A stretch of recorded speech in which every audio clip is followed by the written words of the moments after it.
It was pretty hectic.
So what happened is all these houses here set on fire, and you can see it on a camera.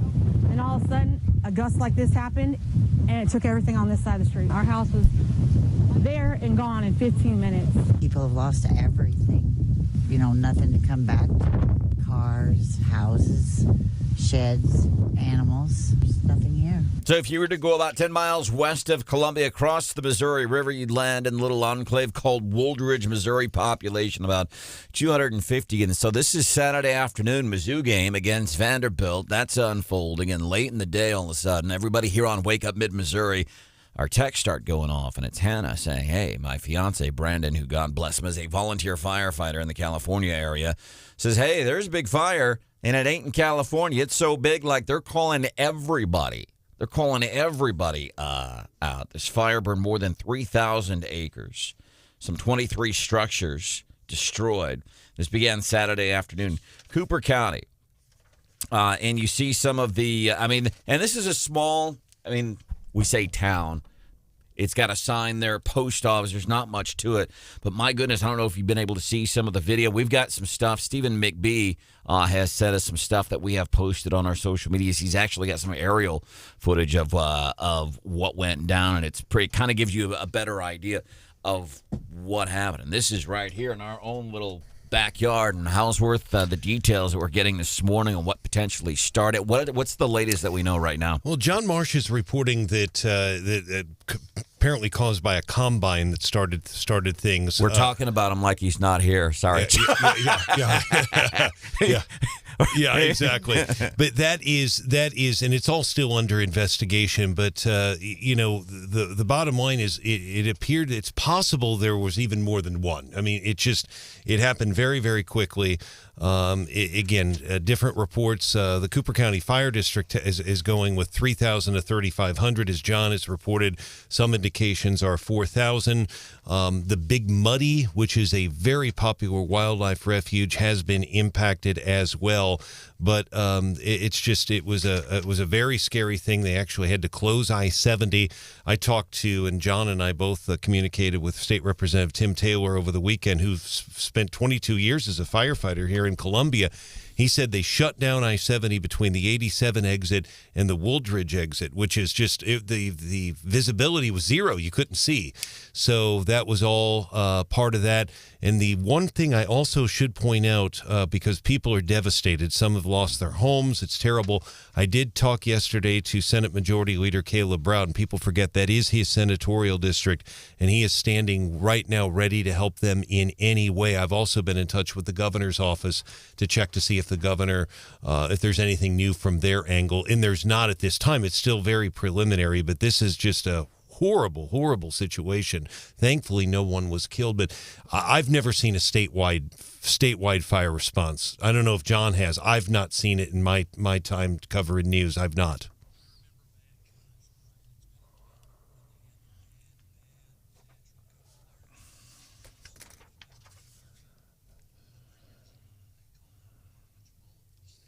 Okay.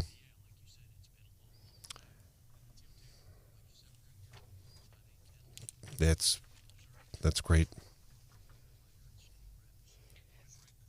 Yes. So it's just devastating for such a small town. Are they telling us, if we're concerned, is there anything we can do to help?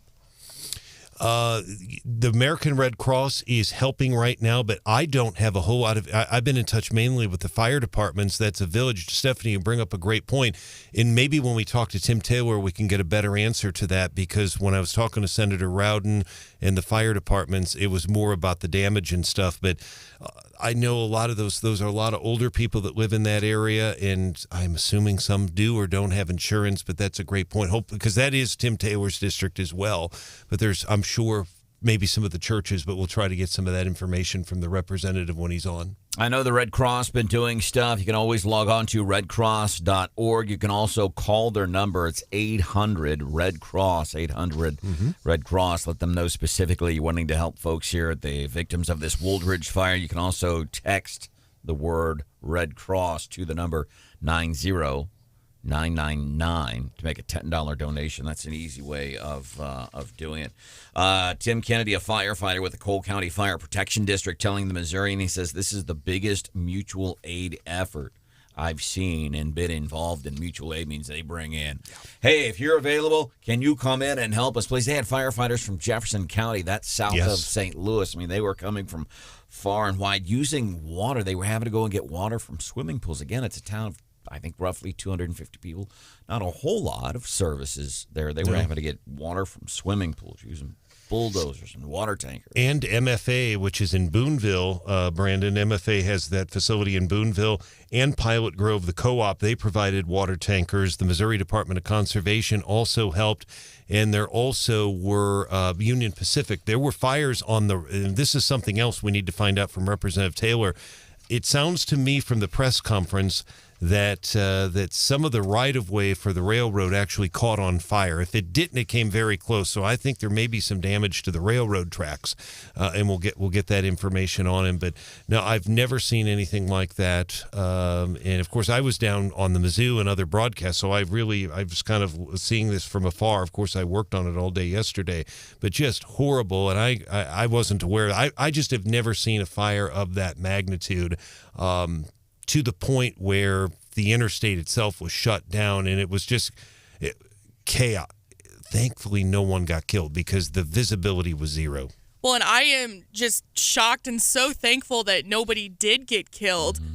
There was only one reported injury between first responders and residents of Wooldridge, and it was considered non-life-threatening at last report, and I just think that that's honestly a miracle. If you've seen the pictures, this town just looks decimated. Yes. And the fact that nobody lost their life is incredible. I agree with that. And Hannah did a fabulous job putting some of the photo albums together. I've taken some of those photos, and Hannah's done a great job putting those on 93.9 The Eagle Facebook. I've also taken a lot of those photos and put them up on 93.9theeagle.com, some more on Facebook. And there was a listener that reached out to Hannah named Stephen McBee from, I believe, Hannah, My McBee. It's My Studio McBee or something, or My Studio B. He had a drone, and the photos were incredible of the damage there. So yes. Really, really powerful photos and speak volumes about what happened. And he's got some great drone footage. I don't know if we've got that posted. That's really cool. Stephen McBee, by the way, the guy who's taking those photos, he was the one a couple of weeks ago somebody brought into he did a laser wood etching. Wow. Like the dude etched a mullet.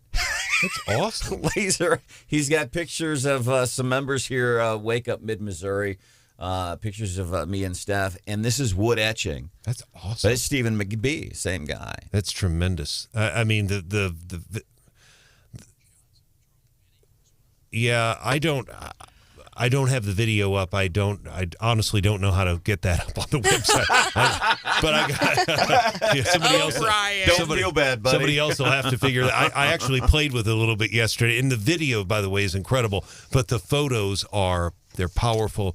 But God, it's so sad. It really is. State Representative Tim Taylor, he's joining us. Coming up 8:10 this morning here on Wake Up Mid-Missouri. Welcome to the show. I'm Branden Rathert, Stephanie Bell, Brian Houseworth, John Marsh, producer Hannah joining us. You could be here too. 874-9390, 874-9390. We are 15 days away from the election. Do you feel, I guess like on Mondays I come in And listen, I don't spend every waking moment going, how can we get Joe Biden? I do spend a lot of my waking time, how can we change this current mindset that's in Washington, D.C., and specifically Boone County and on the Columbia City Council? It's nothing. So, by the way, Are we really that upset about that, though? Hannah, I had to take your role at the parade because Branden wanted to say something, and I moderated his comments. Did you give him the look? I did. Well, I asked first, that's a good step. Yeah, but what's my golden rule? If you have to ask, The answer's probably no. Probably no. But so Stephanie and I, by the way, thank you for everybody coming up saying hi. We had two young ladies sing one of our former theme songs here on Wake Up Mid-Missouri. Cute little young girls. They're like 7 and 5, and they sang an old show jingle. We'll do that at 7:10. It was a great blast from the past. But anyhow, Trudy, so we've reached out to Trudy Bush Valentine's campaign. I think I've reached out 3 times saying, hey, we'd like to have you come on, and we don't sucker punch you. We know probably where we stand on things, but we do want to have you on. We won't even make fun of your theme song while you're on. We'll wait until you're off the air with us. That's right. We supported the Anheuser-Busch industry for a long time, and so they're coming by. And if you don't want to come on the show, I always think at least send, hey, no. Not at this time. That's what I think. But some people, I guess, don't have enough time. So here comes the Trudy Bush Valentine camper bus. And I turned to Stephanie and I said, hey, Stephanie, here's an idea. Yeah, how about I say over the mic, hey, we've emailed you. And you haven't emailed us back. What's up? And I said, please don't say that. Yeah, so Stephanie... was she even there, or was it just she was one there. of her buses? No, she was walking.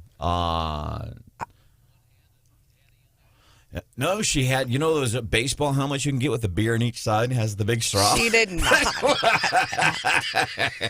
She had a pretty decent sized crew with her, honestly. I forget, I go to a lot of parades in Jeff City. There were quite a few Democrats walking, but I think the Republicans might have beat them as far as turnout. We had our little Republican caravan, and then a little while later, the Democrat caravan, but it was a good turnout from both sides. But so Branden ended up saying, hey, Trudy Bush Valentine, you have an open invitation. Anytime you'd like to come on Wake Up Columbia, we'd love to have you. Which Just was had to say something. The moderated comment. Ran it through the Stephanie filter. Because otherwise, hey, Trudy, we've reached out to your kid. Because remember, there's, 40,000 people at this parade, according to stats from Brian Houseworth, 40,000 people. And I'm thinking, hey, Trudy Bush, we've reached out and we'd love to have you on the show, man. But that filtered into just, hey, Trudy, you're welcome to come on the show at any time. Much more polite. You just can't help yourself, can you? And I wish I could sometimes, because I regret a lot of times when I start going full bore into some of this stuff. Especially with Josh Hawley, I do sometimes get mad about that, and I shouldn't, and I regret when I do that, and I apologize if you get offended. But we do love Josh Hawley's political acumen, what he stands for. And I usually end up regretting whenever I talk about how he won't come on the show. I get mad, and then I see Ray Bozarth from his office, like at the big thing for the airport last week. And I'm like, hey, Ray, it's pretty good to see you. All right, coming up, we are going to be doing the daily D.C. rundown. Biden did not disappoint this week. And I always feel like we come back on Mondays, and it's like, okay, even if I'm checked out of news for the weekend, I come back every Monday. Marsha, you like this, Steph? You two like, okay. You want to open up the gift? Okay, what did Joe do this weekend? Ooh. He didn't disappoint. We might do that coming up 6:35. Also, your daily DC rundown. We're doing that 5 minutes from now. What do you have, Steph? Peggy Carr is saying it's a serious wake-up call for us all. What's she talking about? What's the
We're seeing what happened having our kids locked out of school for so long. Our kids are behind. Our reading scores just came back. Nearly 60% of third graders across the state failed their reading exam. Tudor Dixon, she is gubernatorial candidate in the state of Michigan, saying what, listen, 2.5 years ago, spring of 2020, us smart people were saying, if you take these kids out of school, man, you're doing way more harm than good. Psychological reasons, school testing reasons. We've seen it in Missouri. Now we're continuing to see it nationwide. Test scores is a direct result of what progressives did to our kids during COVID. That's getting us into today's Daily DC Rundown with Stephanie Bell. Peggy Carr, the commissioner of the National Center for Education Statistics, says it's a serious wake-up call for us all. She says when they see a 1 or 2% decline, they kind of get real nervous, and they're saying that's a significant impact. They experienced an 8-point decline in math, a historic decline for the assessment, which they've been doing for a number of years. Math scores saw their largest decrease ever, and nearly 4 in 10 eighth graders fail to grasp basic math concepts. So the numbers, they don't lie. And they say it was because of COVID. No, it wasn't because of COVID. Are you getting tired of me saying this shit? It wasn't because of COVID. It was because of what servants did, elected servants, and we can really look in Columbia, city of Columbia, what happened there. COVID didn't do this. It was reactions to it. And I think this is a great example if you know somebody who's not sure how they're voting, Republican, Democrat, what have you, say, hey, listen, Republicans were saying back in March of 2020, April 2020, don't keep kids home from school. It's going to be bad. You're going to cause more harm than good. And we're seeing that. What Stephanie is uncovering, we are seeing that. And I hope that you can say to these people, see, Republicans are right about this stuff. It's not, you don't even have to do party affiliation. It's just smart people. We told you, and now it's happened. Well, and when we're talking about records that you don't want to be setting, we've got a surge in migration from Venezuela, Cuba, and Nicaragua, and that means we've recorded the highest number of illegal crossings ever in the last fiscal year. We're number one. The number of migrants that were stopped was up 37% at 2.38 million. And that's, again, up 37% from the year before. It's like more than twice the highest level during Trump presidency. It's the secure border. Our border is secure. Alejandro Mayorkas, we have him on record saying that. Biden on record saying that. The vice philosophizer, Kamala Harris, saying the border is secure. Yet Stephanie has these numbers. We've set a record for illegal crossings into the United States of America. The border is not secure, man. And I never thought I might tune in to a January 6th hearing, but I just might. We know that the committee has been demanding and subpoenaed Trump's testimony, and Trump said, well, I might do that as long as I can do it on live TV, like in prime time. Liz Cheney does not like that, and she said she's not going to let it be a circus or a food fight, because everyone remembers how entertaining the debates were when Trump was involved. She said, even though she said we're not going to do the circus thing, I guess she had to clarify later that they're not completely ruling out live testimony from Trump, but there might be some parameters. So we will wait and see about that one. That's nonsense. We don't want a circus atmosphere or food fight, said the January 6th committee, who hired a television executive producer to air these things. It's crazy. Coming up, the latest on that Wooldridge fire, and about that student loan forgiveness program. Yes. We have that coming up 5 minutes from now.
But what happens if Republicans take control of Congress? How are you going to protect women? Veto anything they do. Veto anything they do. Go ahead, make my day. Joe Biden in his inner Clint Eastwood there. Veto anything they do. You getting that Clint Eastwood vibe, Marsh? Are you getting that Magoo? The Magoo vibe?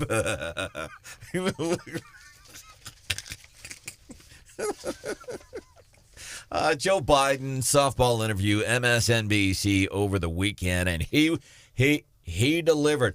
And it seriously is. I'm not kidding. Every time we come in on Monday, because I pay attention to the news over the weekend, but usually I try to check out.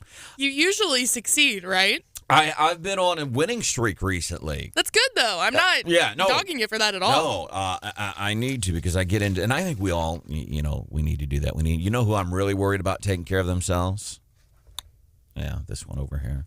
Stephanie Bell. Yeah. Seriously, that's a thing. We are worried about you, Steph.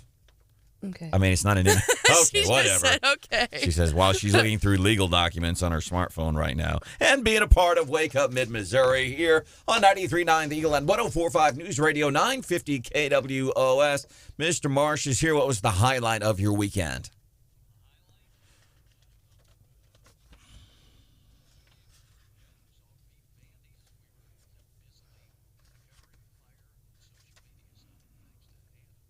That was a crazy time. Producer Hannah, what was the highlight of your weekend? I got to go on a little staycation with some of the fiance's family and just kind of, even though we were 20 minutes from our house, get away from our house for a couple of days. It was kind of nice. It is nice to get out of your own house, even if it's only 20 minutes away, just out of your own space, in somebody else's space. I appreciate that. Brian Hausworth is here. My name is Branden Rathert. Biden, by the way, he wasn't done. So here's his, I'll veto anything they do. He had, again, one of those moments, like if you're watching this stuff and hearing what he's saying in interviews, one of the things we're going to hear from him next, I don't know if you've ever been around somebody who ingests too many narcotic pain meds. When they do that, they doze off. They can be sitting and talking to you, and they will just, and if you've ever seen it, you know what I'm talking about. They'll nod off without falling asleep, like their eyes closed. That's what Joe Biden is. Maybe he's not old. Maybe he's not losing his mind. Maybe he's not losing his political acumen. Maybe he's just eating a bunch of pain meds, because that's what this guy is doing. He's like zoning out. He was asked about running for re-election. He turns 80 years old next month. And the White House, by the way, you know what they're saying for his birthday party? Yeah, let's don't. Let's not hype this thing, man. It's not really a positive for us right now. I'm surprised they're not launching an 80 is the new 50 campaign. Biden apparently said it's totally legitimate for voters to question whether someone his age can manage the requirements of the presidency, which is an admission. I don't know that he's really gone there before. Yeah, he's maybe softening up, getting ready for Kamala to take over. Well, and the other thing I wonder, people keep talking about Biden, and it's not just Biden's age. He could be 80, and if he were sharp, probably we wouldn't be talking about it. Yeah, we've all met 80-year-olds who are just on it. Now, Trump, if he were to run for president in 2024, he's going to be pushing 80. So I wonder, we say, well, Biden's too old to be president, I wonder if we should back off that and just, Biden's just too stupid to be president. Because Trump, if you're leaning Biden or Trump, if you go in Trump is almost as old as Joe Biden. But the difference is he's got most of his faculties about him, and he wants to do good things for America. He doesn't want to let in a whole bunch of illegal immigrants and then lie. Oh, the border is secure. So Joe Biden, he never fails to disappoint. On Mondays, it's like coming in and grabbing a present from underneath the Christmas tree. And okay, let's see. You open it up. What did Joe Biden say today? And I do have that coming up because he was asked again on the same theme of, you're going to run for re-election. You still fit and able. But then meanwhile, after, I guess, in effect, a couple of court victories last week, Amy Coney Barrett, SCOTUS said, yeah, we're not going to hear this particular case as it relates to student debt relief. And then another ruling from a judge in St. Louis saying the 6 states, including Eric Schmidt, our attorney general, getting Missouri involved in this. And I think the reasoning there was no standing. Meanwhile, federal appeals court Friday. So this was after we had the other 2 rulings that went down on Thursday. Friday evening, we're all off getting our weekend going very quietly. Federal appeals court said, yeah, let's hold up on this for a few minutes. Now, they're not saying it's no good, just basically a stay is just kind of like. It's the 8th Circuit, which actually covers Missouri, so really important. And yeah, they actually did dismiss the underlying suit for lack of standing, but the 8th Circuit said, hey, we're going to temporarily halt the program until we have time to decide the case on the merits. So it doesn't really say much about, how they will ultimately rule, and we are expecting it's a temporary stay, so they are saying we could get news about this stay in the program as early this week. So we should know something fairly quickly. But again, sometimes it's a remedy issue. And so imagine that they put 10,000, imagine Hannah applies and she gets the $10,000, next week. And then 2 months from now, they decide the court case and say, yeah, you know what, that really wasn't, authorized or whatever. They're not going to get that. Yeah, you're not going to get that $10,000 back. And so what the court's saying is, yeah, maybe we should press pause here, figure out what we think about the merits, because it is a remedy problem. Once you give that money out, it's not coming back. So interesting, I think, and I'm very pleased about that. I guess the Biden administration. Man, we had some Did you see some of these texts Friday, Marsh? We were getting some cranky hate mail. Oh, yeah. I get anytime I mention that, it'll be kind of nice to have some of my student loan debt go away. Yeah, I get eviscerated on the texter. Man. Yeah. I worry for people in your situation, knowing stereotyping Gen Z, in that many of them have probably already started spending in their mind or on Amazon or on those weird payment plan things, that $10,000. And it's now in question. But I guess they are saying you can still apply, fill out the application, that nothing stops them from doing that. And I don't think you were actually supposed to get the money until after the first of the year, maybe? Something like that. Yeah. I don't know if I've specifically seen a timeline, but the application kind of made it clear that it would be a little bit.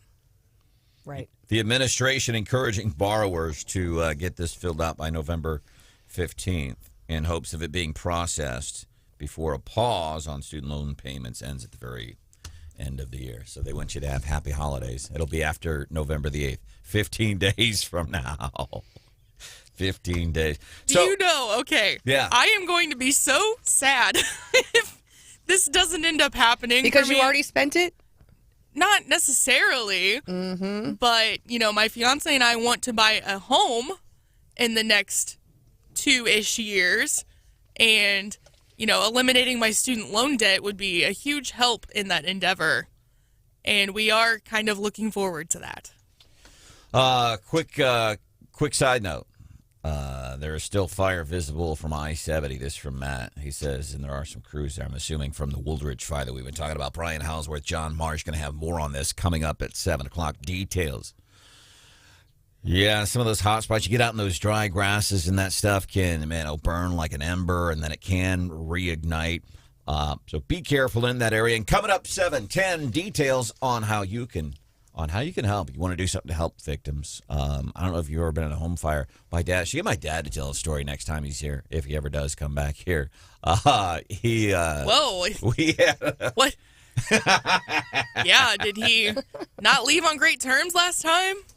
No, he left on fine terms. It's just me. I love hanging out with my dad, but I get nervous when he's in here. And I don't like the way I feel. I feel like all uptight and stuff, and I feel like I'm not doing a natural show because it's my dad. I like asking him all the questions because he gives honest answers about you. Next time, we'll have to ask about the time in Rantoul, Illinois, when my mom was stationed at Rantoul Air Force Base. We had a house that burnt down. as a little kid, and we lost everything. And what little we did cling on to, what little we did have in the way of clothes and toiletries, reeked of smoke. But you couldn't do anything. That's what we had to deal with. So certainly feel your loss. Okay, Joe Biden over the weekend. On the theme, he's being interviewed. MSNBC. Jonathan Capehart is the name of the guy interviewing him. And again, they're on this, age and running for re-election. And I want to tell you before we highlight this, nothing here is edited. I didn't fix any of this. This is completely as it were. Intention to run again. And we have time to make that decision. Dr. Biden is for it. Mr. President. Oh. So he's asking, Mrs. Biden is for it? Dr. Biden is cool with this? I'm not a doctor. Oh. So you hear there's the long pause, and then you hear the interview going, whoa, Mr. President? Because it looks like the dude is about to nod off. That's why I go back to maybe he's not losing his mind. Maybe he's on the pain meds, because if you've ever been around somebody who's eaten too many pain meds, they doze off. They're vacant. They're not present. That's what he's doing. But you hear even the interviewer going like, whoa, you going to stay with me here, Joe? Mr. President. Oh. Dr. Biden thinks that, my wife thinks that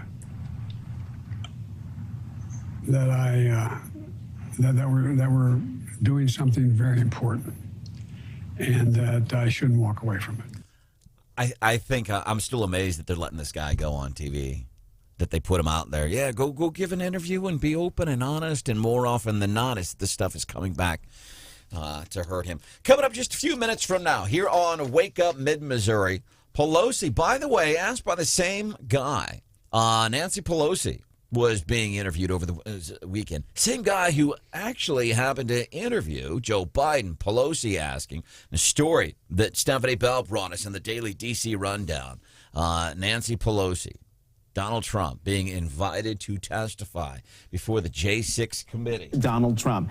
Do you think he'll actually appear for the deposition? And what does it say to the American people if he doesn't? Do you think he would actually appear? Do you think he'll do it? How did she answer that question? We're going to cover that 5 minutes from now here on Wake Up Mid-Missouri on 93.9 The Eagle and 104.5 News Radio 950 KWOS. Stay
Donald Trump.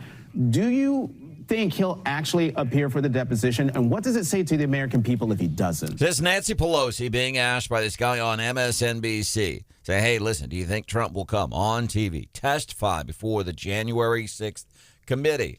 How did Pelosi answer the question? I said, you asked me if I thought he was going to show up. And I said, I don't think he's man enough to show up. I don't think he's man enough to show up. That's a challenge. She's daring him. She didn't really think that about him. She's daring him because that's what you do to a dude, man. Right away, you question his masculinity. That you want a dude to do something, question his masculinity, and that's what Nancy Pelosi is doing there, questioning his masculinity. And I think it would be great. Here's the thing. If everything you are saying, then go testify. If everything you've been saying is true, go testify. Because that's been the biggest complaint from me included. Like this whole thing, anybody that fell for what happened in these J6 hearings, remember, this was put together by a television producer. It was all the sizzle, man, and no real substance. It was all sizzle. And we know this being what we do here. We know about sizzle. There was nothing there. And we kept saying it'd be great if Trump or anybody from the Trump camp, because this is not a trial. It's just, here's all the bad stuff Trump did, and we still wet the bed at night about it. Would love to see what Trump and his team, I don't think it's going to happen. You don't think Trump's going to go live prime time with I J6? wish. Can you imagine? Oh, my God. Can you? And by the way, and the guy who's putting together all these J6 series, remember, he's a television producer. It shows you they weren't about getting to the truth. These people like Cheney and Kinzinger, they didn't want the truth. They wanted to put on a show. You don't hire an executive television producer to produce your J6 hearings if you really want to get to the truth. But it was all this sizzle, all this Hollywood stuff to make it look like Trump made those, which they never, even without having somebody to rebut anything they were saying, they still never proved Trump was responsible for making those people go and do stuff. Never happened. They never showed that. Never proved I haven't seen it. Nope. Haven't How many? What number committee hearing are we on? Like 8 or 9? They've gotten a lot of chances. And maybe a surprise one, like November the 7th, to drop all the big stuff. Marsh, do you see any scenario in which Trump would actually go and testify before the J6 committee?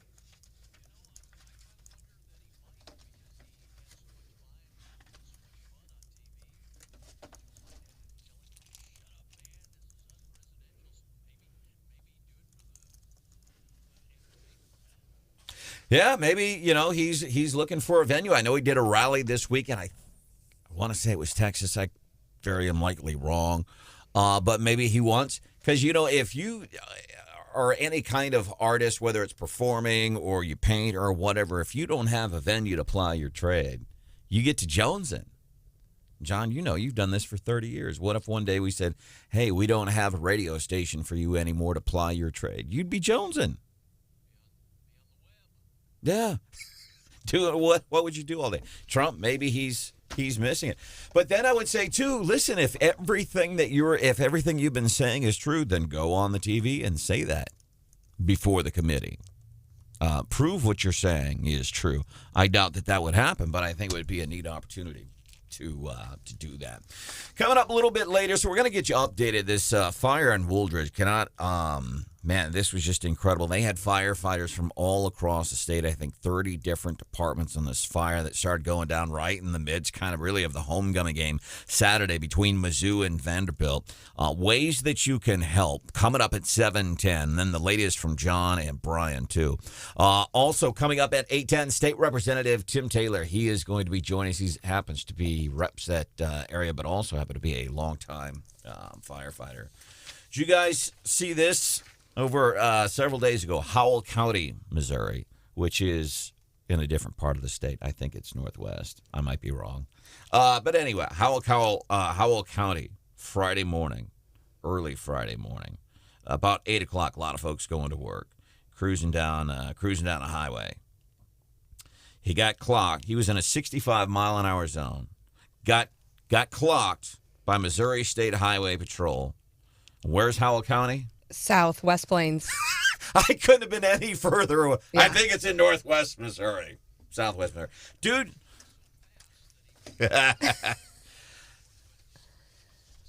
Dude got clocked going 163 miles an hour. What was he driving? A BMW Wow. M3. Good morning.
It was pretty hectic. I figured someone was maybe just burning some trash outside, and then the smoke just started getting more thick, and saw it creep up over our old bar over here, and told the wife it was just time to go. That's a witness to the Wooldridge fire. Guy lives in Wooldridge, chatting with KOMU Channel 8 what he saw and the quickness with which it came down.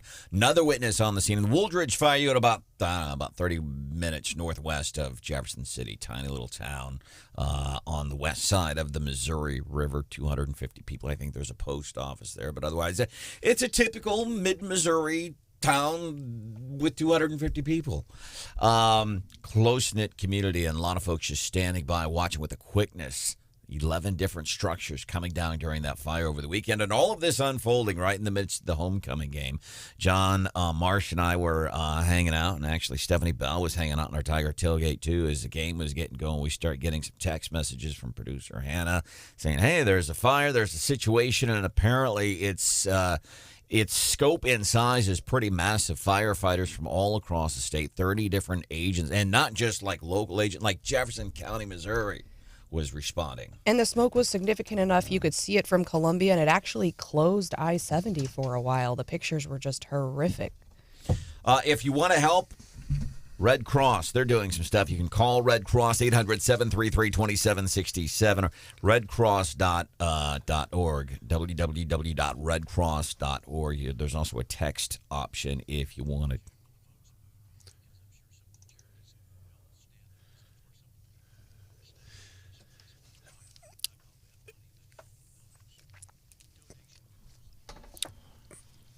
And we're going to get an update coming up in about an hour, John and Brandon, from State Representative Tim Taylor of Speed, who was on scene. He represents Wooldridge in the Missouri House. He was in the area all day Saturday and texted us some photos, which were very helpful and gave us very good information on that. So that now the plan right now for the Red Cross, because I did talk to Sharon Watson yesterday, is that shelter, which has assisted about 9 families. The plan is right now to close that shelter at 10 o'clock this morning. Now, that is unless other people come forward. I take it those families have gotten they may be going in with some other family members, etc. They assisted a total of 9. That was as of yesterday afternoon. They may have had a few more come in, but the plan right now is to close the shelter at 10 o'clock this morning, but we'll keep you posted on that. Maybe the biggest piece of advice from you heard from Don Luzader in a couple of our newscasts, and John as well: do not burn right now. Do not burn. And thankfully, we're supposed to get some rain about noon because it's badly needed. Yeah, anytime you get wind, low humidity, things like that. So are they saying for sure? Because I've heard talk, I saw in one of the local news outlets accounts and saw, chatter on the Facebook that it was like a John Deere tractor. Apparently bearings caught on fire, went out, something like that. John? Okay.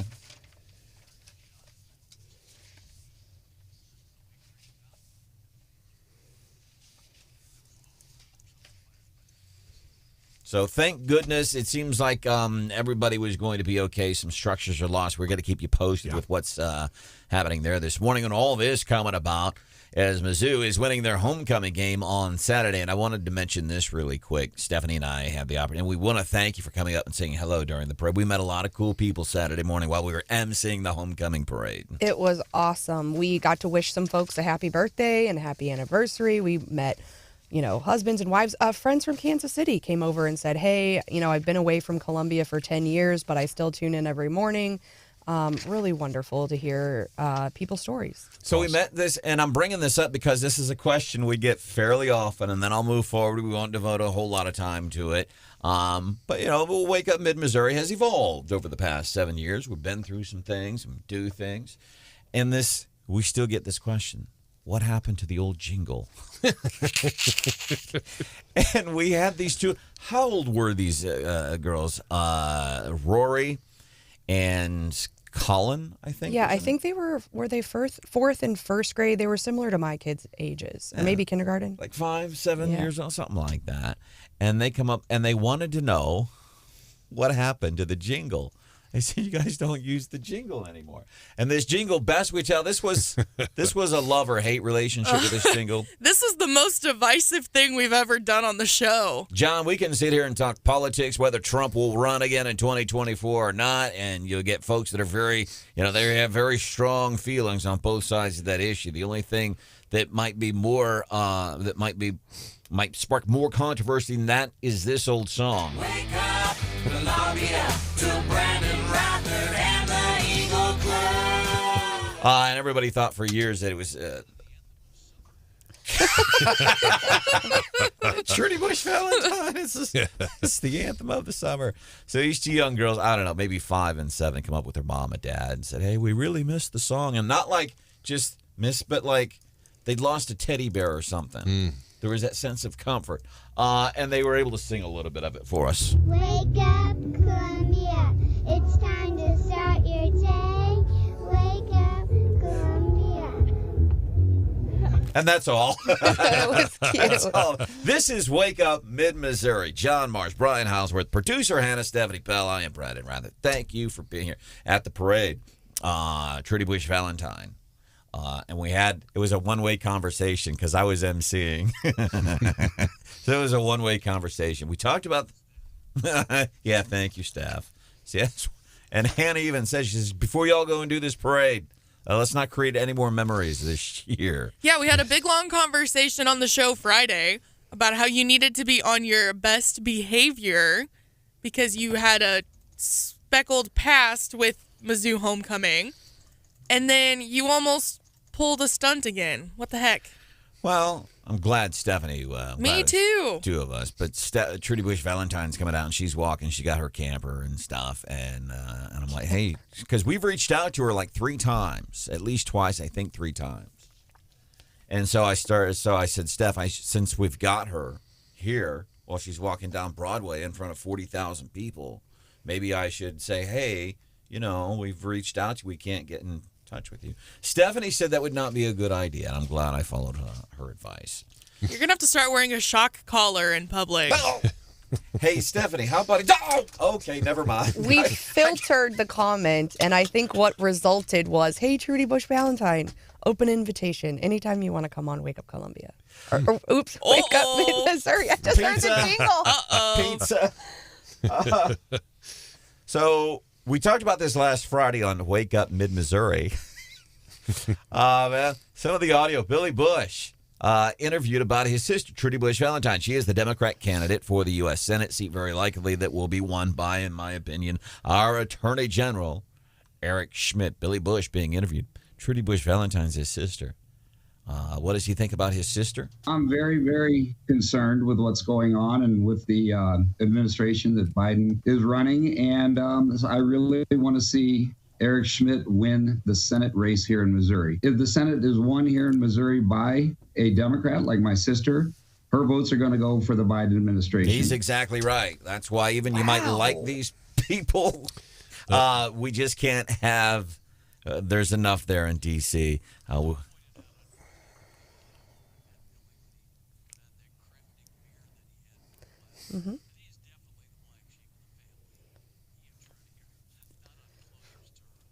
Can you imagine running for something, Brandon, and your sister getting on and saying, well, I'm thinking about you running for board of aldermen in Ashland. It'd be like if one of your kids, the 7-year-old's out with signs on the street corner. Vote wasn't no. it Herschel Walker's son going crazy on Twitter saying a bunch of stuff? So that's kind of harsh. But at the same time, don't they have bad blood? Wasn't there like a big family fight over the money? Yeah. Yeah. I think they have some bad blood from the past. In that family, they've had, and Billy's been outspoken on other issues as well. There's no doubt about it. I did hear yesterday from a listener, very Republican listener, who drove several times in the past week between Sedalia and Jefferson City. So Pettis, Montauk, Cole County, heavily Republican area, deep, deep red. This person says all the signs he saw in those areas, Trudy Bush Valentine. Yes. And I have heard that. I have heard that from other Hannah's. These are all. And another person told me Shannon County, heavily Republican, Trudy Bush Valentine. So she is quietly. We can say what we and I think she should come on Wake Up Mid-Missouri because I know we have Democratic listeners. Of course, that's going to be her call. But we do know that she does have some support in rural Missouri. Eric Schmidt's campaign should be a little bit concerned about that because clearly what she's trying to do is put a dent in his rural numbers. She'll I'm sure do okay in this very well in the two cities. But if she puts a dent, it could be competitive. I don't know, but this person said every single sign in very, very red areas was Bush Valentine. And as political consultants will be quick to tell you, signs don't vote, but it's interesting. Yeah. I would be surprised to see that in rural Missouri. Yeah, it's just, and those are those areas haven't voted Democratic in years. Then I know they're just signs. They don't vote, but it's still interesting. So here's what, because we get this all the time. We'll have listeners come up and say, hey, we like listening to the show. We might say, what for? And say, because you all tell me how to vote. Well, we don't tell you how to vote. We provide the information and let you know things that, like, I'd be voting for Eric Schmidt, Scott Fitzpatrick, Blaine Lukemeyer, Mark Alford, Cherie Rice, John Martin, Jim Musgraves, Connie Leppert, Dustin Stanton, Jason Gibson, Shimon Jones, Sam Bushman, Dave Griffith. Did I get them all? Travis Fitzwater.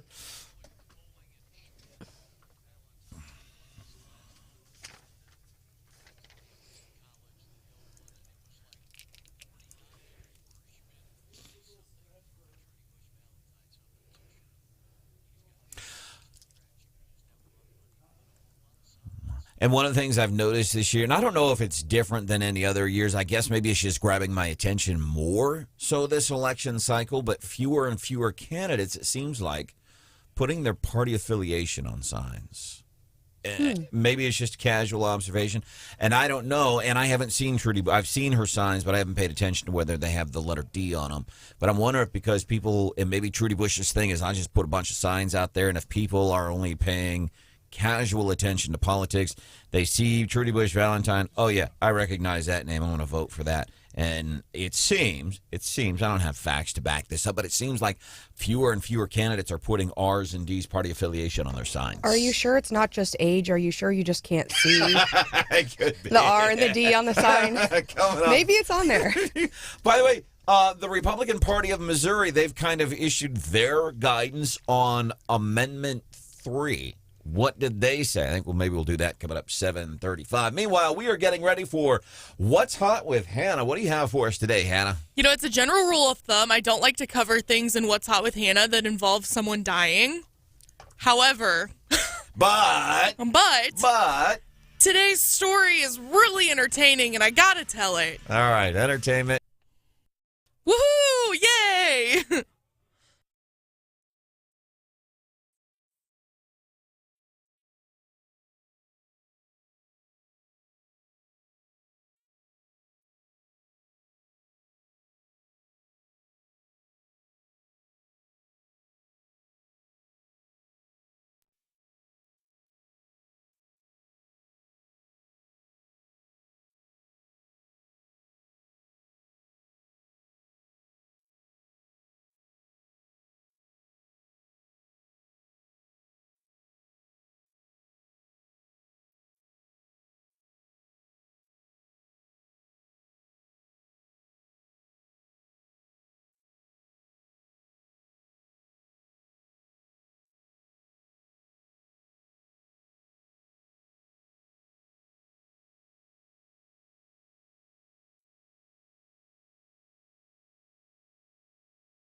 Good morning, 7:25-ish, which means it's 7:25. time for What's Hot with Hannah. It's one of my golden rules of the show not to cover stories that involve someone dying for What's Hot with Hannah because it's a bummer. There's a great moment. I should send you the clip. I think you'd appreciate this, and I appreciate where your head's at on this. Years ago, I guess it would have been, 96, 97. It was 96. Howard Stern goes on to the David Letterman show. And first thing Howard Stern says, "Hey, man, how come you're not telling any jokes about the O.J. Simpson trial?" And David Letterman, just plain voice, stone cold, not seeking a reaction, says, "I just don't find a lot of humor in double homicides." Yeah. Took care of that real quick. But Hannah's got a different take. Yes. So this Hannah says, "To heck with this. This I got something funny." Yeah, this story does involve a death. In fact, the whole story revolves around a person dying, but it's lighthearted, I promise. So, a young lady by the name of Jody Perryman had cancer. Okay, she's 81 years old. She knew that her time was coming to an end. And she decided to make what I would essentially call party favors for her own funeral. Good. Okay. So she didn't tell anybody, I guess, that she was going to do this. So her granddaughter shows up to the funeral, really sad to say goodbye to grandma, and she gets handed this handcrafted party favor. And on the front, it just says, "From Jody." There's a little flower glued next to it. You open the card, and it is a picture of Jody with 2 middle fingers in the air, a tongue sticking out, and below it is a Ouija board, and it says, "Let's keep in touch." And every person at this funeral got one of these. Nice. So I think that's what a great sense of humor. Let's keep in touch. Yeah. And I know because some people, they get real touchy about death, but that, people die, and somebody to have a sense of humor. Because and I like what she did, because how do you want to remember? Do you want the last time maybe that you ever really thought or saw that person, open casket funeral and sad and everybody crying, or a card from grandma where she's giving the 2 salutes to you? I want my last memory to be of somebody. I want it to be a laughing memory. And I know people don't always agree with me on that, but it reminds me of a story that I covered like a couple years ago. And this guy had pre-recorded his voice saying, "Hey, let me out of here." Oh, no. Do you remember that one? Yeah. And so as they're lowering his casket into the ground at the cemetery, you start hearing his voice saying, "Hey, let me out of here." That's what it reminded me of. It's very in line with that. Like, what great senses of humor. I could see John Marsh, like if John Marsh came to my funeral, this kind of sense of humor that John Marsh has. Like, he'd be standing over my casket with his hands in his pocket going, "Yes, SOB Brandon owed me $20. That's what I could see you doing at my funeral. I love You'd probably be late to your own funeral, Brandon. I love these What's Hot with Hannah stories. We do it this morning. We do it every morning right about this time, 7:25-ish, kind of some fun things. 874-9390. There is an event tonight. Connie Leopard, Jason Gibson, Dustin Stant, Shimon Jones, Jim Musgraves, John Martin, Cherie Tolson Reich doing an event. Thornbrook Clubhouse, 6 to 7 o'clock tonight. Meet the candidates. Go to these things. Meet the candidates. Then the introductions. If you want more information, give me a call here at the radio station. We'll get you hooked up with the Missouri Republican Party, what their recommendation is on Amendment 3.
And furthermore, Susan, I wouldn't be the least bit surprised to learn that all 4 of them habitually smoke marijuana cigarettes. Reefers. These high school boys and girls are having a hop at the local soda fountain. Innocently they dance. Innocent of a new and deadly menace lurking behind closed doors. Marijuana, the burning weed with its roots in hell. Nobody laughs harder at that stuff than Marsh and I, because that's an actual movie we had to watch in the 8th grade when we were in grade school. Reefer, it's the devil's weed. It'll kill you. You know what's funny? And I hate playing that, but I enjoy playing it because I think it's funny. But I hate playing it because I think it lends some credence. There's some people, I thought we were well beyond the moral argument on legalized recreational weed. I thought like that wasn't even a thing anymore. But there's still some people trying to dip back into that when it comes to Amendment 3. Well, you know, it's weed. You shouldn't. I thought we were past that. I don't think anyone's making that argument, are they? Most people are just saying, well, we want legalized weed, just not like that. Yeah. Yeah, but I just thought, because it used to be the conversation was the moral issue, should weed be, besides all the other stuff, for example, in Amendment 3, it used to be this moral, well, it's a drug and it's addictive, which, by the way, it is not physically addictive. It is not physically addictive. So that's BS when people tell you that. It is not physically addictive.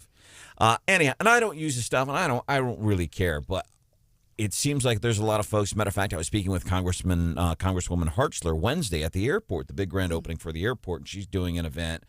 And it wasn't so much, as I recall, it wasn't so much about Amendment 3 as much as she's doing this event. It's going to be about marijuana in general. I would say, too, as it relates to Amendment 3, probably the most common question we get here at the radio station, here on Wake Up Mid-Missouri, is, hey, so how are you voting on 3? How are you voting on 3? And if you rely on the guidance of other politicians or parties as a whole to tell you how to vote, well, here's your guidance from the Republican Party. Missouri Republican Party. And by the way, I'm getting closer to where I am on 3.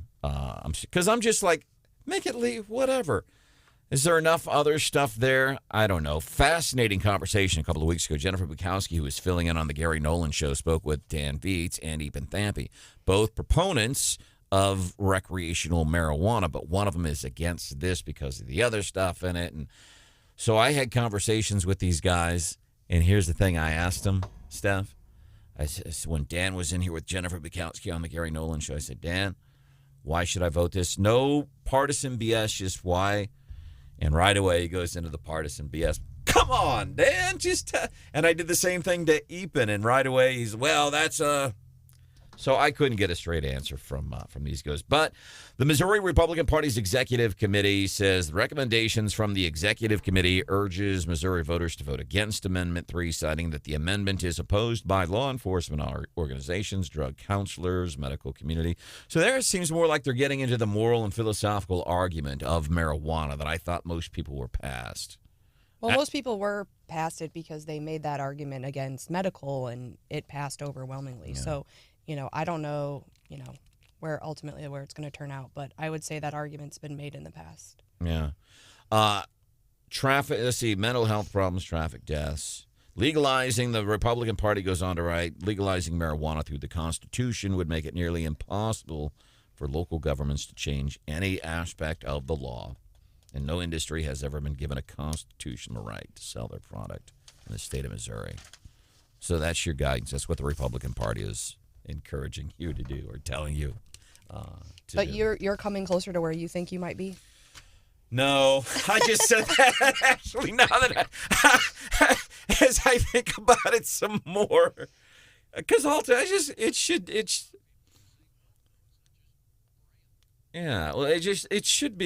be legal. It's just not that big of a deal. It should be legal, and that's my take. It just should be legal. And again, somebody who doesn't use it, but then I'm like, well, if we're going to make it legal, should we do it right? And ultimately, what's not right about this? And ultimately, how much do I really care? I mean, I'm not trying to get my hands on weed. And if I did, I'd go to a van down by the river and get my medical license for. Oh, you could do it. Like when we first, these vans were popping up in strip malls all across mid-Missouri, man. It was just a van in a strip mall, and you climb in. I don't even think you had to get all the way into the van. You just going, yeah, my back hurts. Can I get some weed? Well, I'm exaggerating probably a little bit, but from what my understanding is, it was fairly. From what your friend told you. It was fairly easy to do, too. Welcome to the show. Glad that you could be here. I heard, by the way, that you gave a knock him down, drag him out dead kind of speech at Truman this past Feel Good Friday. I got to go back last Thursday and talk to some of their students who are studying entrepreneurship about entrepreneurship in celebration of Women Entrepreneurship Week. So very cool. I had some bits and pieces of advice. Yeah, and what was top 2 or 3 pieces of advice? Well, that anybody, by the way, I think it's beneficial to anybody. There were a lot of males in the talk as well, so a lot of guy students showed up too. But yeah, no, the university president did my introduction and actually quoted me from some stuff I had said in the past from Truman, which was crazy because she had like pulled old News Tribune articles. And she said something, and I said, Truman taught me to never stop investing in yourself. And I I think that's important. That is a great piece of info in there. Because when somebody said that you had said that, I'm like, yeah, never stop investing in yourself. And so, like, for you, what does that mean when we say never stop investing in yourself? Does it mean I'm going to Dillard's every Saturday, getting me some new threads? No, I mean, you know that I'm out of town a lot, but typically I'm at like a work conference, meeting with other people in my industry, trying to learn the latest, staying up to date on just the latest topics. And so I think, lifelong learning is something that, is really important. And I like that because when you hear something like that, it's like, oh, yeah, that's a good reminder. I do want to continuously learn new stuff. I want to, I want to learn how to properly use the word continuously. I want to, we're always learning. Yeah, and 2 of my other pieces of advice, I think were targeted at Gen Z stereotypes. But oh boy. But one was, you have to get serious about your personal finances early on if entrepreneurship is your goal. And for me, I had a lot of student loans I had to pay back for the first, a long time. So entrepreneurship was kind of off the table because, if you want to quit your 9-to-5 and you have a whole bunch of debt and no savings, it's really not something you can thoughtfully do and do well. And so I told them, do better than I did and get on top of that stuff early on. And then also I think a piece of advice I've seen lately, and I see a lot of resumes and these Gen Zers, they just jump from job to job. They'll do a job for 2 years and they're like, well, if I'm not getting promoted, even though I'm quiet quitting, this job's not for me and I deserve better. But a lot of people, I mean, you do have to pay your dues. And I think, with some age, you kind of know that. And a lot of people, they pay their dues and they don't wait around to cash in. Right? And they jump and jump and jump. And sometimes getting to be the best at something just takes more reps and a long time. And so I reminded them, like, for me, things are, I think, going well now. But I did all right. But I did the same job in the same office, in the same position with very little raises for about 10 years and paid my dues, right? And spent a lot of time learning and just doing things over and over and over. And some days, at year 8 and year 9, I was thinking, is this going to work out for me? And, and you kind of get to that point where, okay, I've developed enough knowledge and enough respect from peers and the folks that I've been working with that now I'm starting to kind of reap the benefits of all those seeds, I sowed early on. So I think for Gen Z people who, I see that resume after resume of just people moving around, and sometimes it just takes a little bit of time. It takes time, and I liked what you said, too, about, and I think all of us, maybe we don't like to admit it, I'm constantly in my head, was that the right thing? Did we talk about the right, am I doing this right? Are we doing okay? Despite, because I won't look at everything in my life, whether it's personally or professionally, everything that says, yeah, you're doing all right. Still trying to find, not the negative, but, and I don't know if it's demanding that we do better or thinking, I'm just not doing a good enough job. You know what I mean? And we get in that self-doubt. And I will tell you, as a 51-year-old dude, if you're younger and you're trying to figure out things professionally, I think it's natural. You're going to get in your head sometimes. But if you really believe in what you're doing, just keep doing it, keep doing it, keep doing it. Yeah, we talked a lot about confidence, and I think specifically among young women, we see, sometimes, an opportunity presents itself and you just don't have the confidence to say yes. Like, for instance, when, with radio and with some of the other things, it was, it took me a minute to say, you know what, maybe I could do that. Maybe I would be okay at that, right? Trying something new, right? And sometimes you just have to have a little bit of confidence, even when you don't feel confident. Fake it till you make it. Right. So I thought it was good. I just heard it was really good, and I thought there's some good tidbits of information in there regarding, hey, invest in yourself. And I think the other thing, too, and somebody said this so brilliantly the other day, we always talk about our physical health, whether you go to the gym because you want to keep in fit physical condition, you eat a certain way, you do this. If something hurts, you go to a doctor and get it. And we need to do more of that. We don't think about our psychological health, our mental health. We don't think of it in physical terms, and we should be. And I thought that was kind of interesting. Well, and I think relying on the resources that are available to you, Columbia does such a good job with promoting, entrepreneurship and business owners. And I remember just 5 years ago, I said, I don't know anything about QuickBooks, and there was a class up here, and I came and spent all day and learned. So find out what resources are available to you, because you can always learn here locally. As a matter of fact, Gary Plummer, you remember John? Gary Plummer was just here last week talking about entrepreneurship. The U.S. Census Bureau has information that Jefferson City is when it comes to new business applications, I think it was. Gary Plummer from the Chamber of Commerce says, man, we're just killing it, really, in not just Jefferson City, but all of mid-Missouri.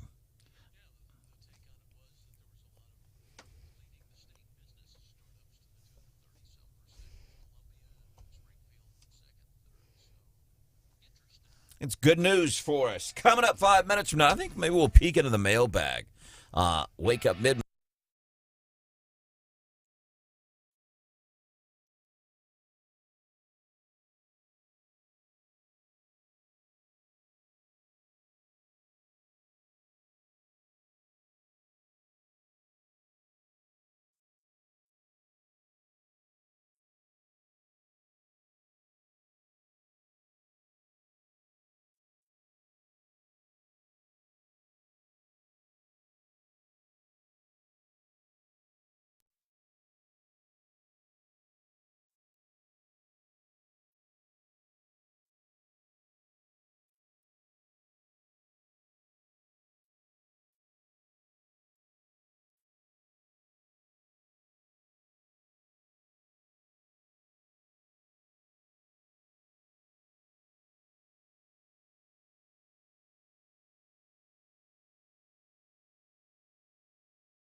many letters.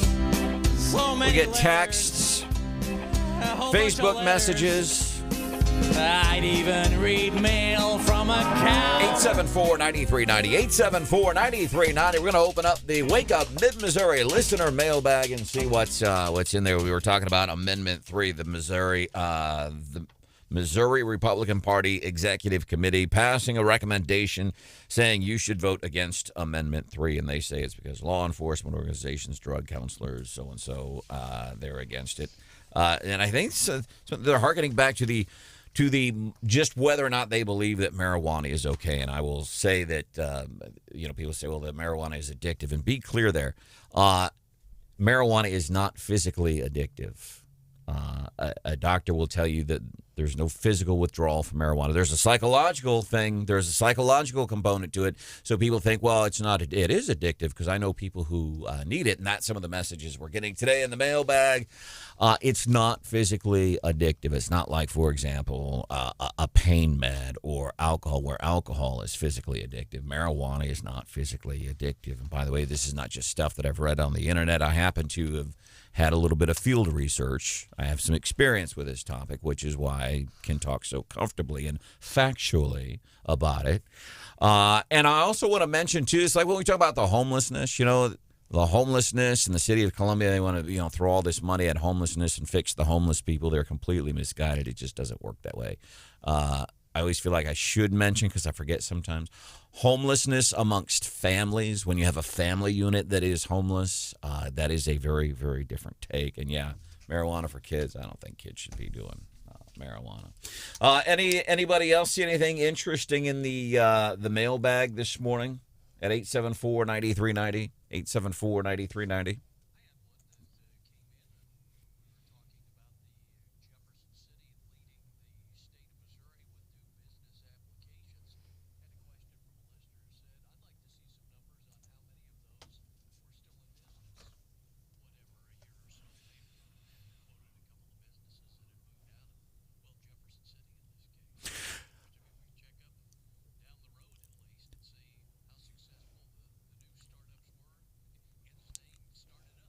And then where did they, if it's been in the past year, was a lot of that, were we able to increase the number of new business applications because, let's say, somebody got a chunk of COVID money? Oh, I'm going to go and start a business. So we look good on the front end. How many of those are still around? But still, all the other cities in the state, they had the same advantages that the people, for example, here in mid-Missouri cities did. And same disadvantages with the pandemic and the way that local elected politicians reacted to it. You seen anything interesting? Anything else interesting in there? Okay. Well, so listener Nathan, he texted us, and he kind of helps us keep track of the honor flight, the Central Missouri honor flight. And he let us know this morning that Flight 65 has landed this morning in D.C. How cool is that? As a matter of fact, I happened to run into Sharon Paulsell over the weekend. As a matter of fact, I'm in this aisle at a grocery store, and there's Caleb Rowden's mom. Saturday, Caleb Rowden's 40th birthday. Do I dare ask what aisle of the grocery store you were in? Frozen foods. The soup aisle. I was looking for cans of Progressive soup. And so there I'm chatting with Caleb Rowden's mom, or one of our local state senators, and Sharon Paulsell, one of the founders of the Central Missouri Honor Flight, talking with much anticipation about today's flight, last one of the year. And I think it's the 66th honor flight. 66, is that what we're hearing? Was it? Nathan said 65. 65 times. Can I guess that this is not the grocery store with all the mask-wearing people? No, it was not the grocery store. That would be the Schnucks at Stadium and Forum, the wokest grocery store, I think, in all of mid-Missouri. Coming up, John and Brian going to get you updated on the latest info that we have from that Wooldridge fire, massive fire, at least by Missouri standards. Also, ways you can help. State Representative Tim Taylor, he is going to be joining us coming up at 8:10.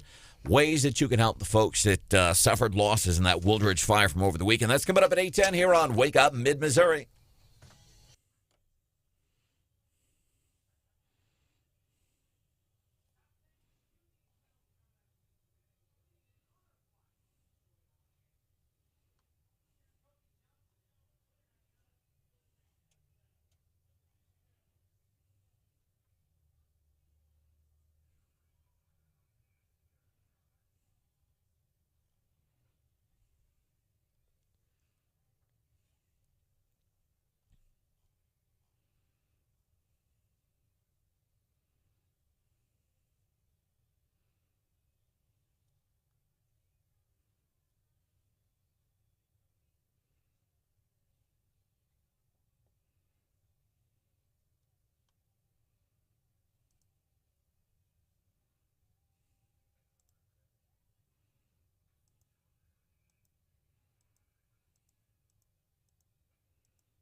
So what happened is all these houses here set on fire, and you can see it on a camera.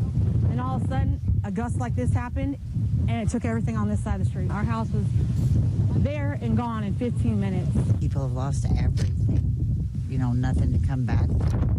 Cars, houses, sheds, animals. There's nothing here. People from Wooldridge sharing what they lost in that massive fire from over the weekend. Chatting with our news partners at ABC 17. There are some ways that you can help through the American Red Cross. Right now, I want to bring in State Representative Tim Taylor. Represents that area, represents parts of Howard, Cooper, Saline, Pettis counties, District 48 in the Missouri House of Representatives. Also, longtime firefighter. Representative Taylor, we appreciate you joining us on the show. Thanks for serving on the front lines. I want to ask this. This isn't an area you rep. You've also been a firefighter. You show up, you see the devastation from this massive fire over the weekend, and you see what happened in the town there. What was your initial reaction to all this after you actually saw what happened? Well, first, Brandon, thanks for having me on. So, look, when you're a firefighter and you're driving up to a scene, you start evaluating the situation, right? Of course, I'm not doing that anymore, but that instinct is still there.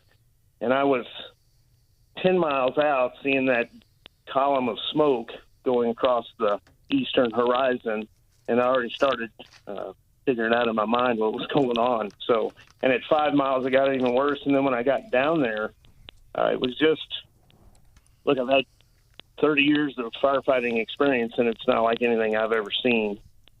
Somebody that just then they were interviewing somebody who talked about her house was there and then it was gone.